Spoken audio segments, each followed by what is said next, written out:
What up, Tony Stark fans? So I'm back after countless requests. What's that, Mike? No one wanted me back? Well, that's not surprising. Well, since I'm here, I might as well talk about something fun. Sports personalities. Yes, everyone hates them, and there are only a few that people can really handle. The reason people hate them is because they see them all over social media, and they're always pissing people off. So today, I'm going to look into a bunch of sports personalities and roast them because what else can you do with your time when preseason football is on? Rob Mother Freaking Parker. This guy. He has a personal vendetta against Tom Brady, and no matter what he does, this dude hates on him and his arguments are so weak. Countless people question how this man still has a job, and the fact Fox Sports gave him a deal and gave him airtime just irks me. This guy is number 1 on the list of hypocrites, and number 2 on the list is FouseyTube. 2 inches away from me, I'm staring at him in his eye like this. Literally, this guy. Alright, now that I got him out of the way, let's talk about Skip Bayless. Oh, Skip. Where do I begin? Like, how do people watch this guy still? I mean, he spends a lot of time doing research, but I would too if I had the money that he is getting. This guy thought Johnny Manziel would be better than LeBron James in Cleveland. Johnny Manziel will become even bigger in the city of Cleveland than his buddy and business partner LeBron James ever was. Yeah, you heard that right. He thought RG3 would be better than Andrew Luck. Good. And I think RG3 will be better. And he thought RG3 would be better than Aaron freaking Rodgers. One day soon, RG3 will be better than Aaron Rodgers. I said it! And speaking of Aaron Rodgers, Skip literally argued with himself talking about him in one of the best memes you'll ever see. Roll the clip. Aaron Rodgers is historically great. No, you know why? Because Aaron Rodgers is hot and Aaron Rodgers is cold. I just don't get how this guy gets airtime.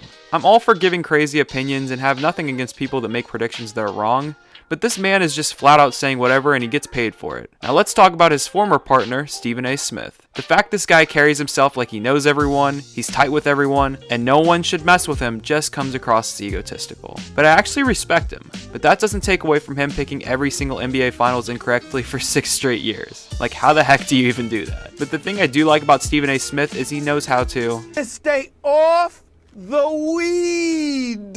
Next up is Nick Wright. He's kinda new to the scene, so he doesn't have a lot of baggage. But last year he said the Giants were going to the Super Bowl. And then he just kinda worships LeBron all the time and that's all he talks about, so... But anyway, that's all I got for Nick Wright. And speaking of Nick Wright, let's talk about his father, Colin Cowherd. Oh yes, you knew he was coming up soon on this video. See, I like Colin. He thinks like a general manager and he thinks off of analytics. But it's hard not to hate on him when he calls a quarterback this.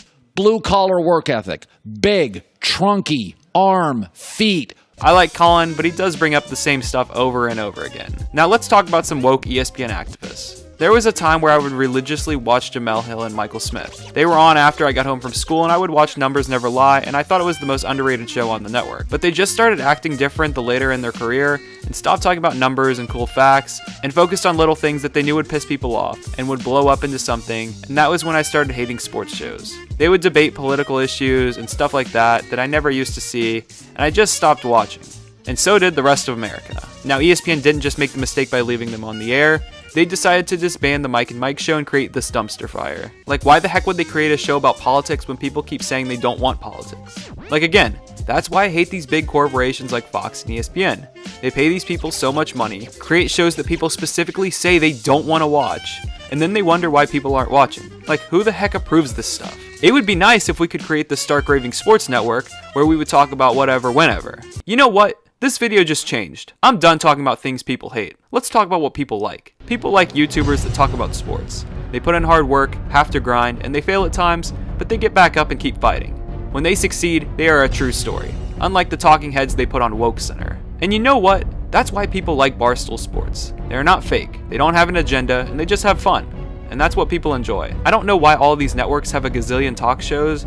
Like, people just want to watch sports and hear about stories, see highlights, talk sports, and be involved with the conversation. And all of these shows have no outlets for feedback. And even though some of these people tweet at them or comment something, the higher power always wins. But anyway, all of these networks want to do is just post crap. But unlike those networks, Stark Raving Sports brings you first-class entertainment with the viewer in mind. So if you're looking to spend your free time watching some sports, don't waste it on the system. Bring it over to the Resistance, Stark Raving Sports.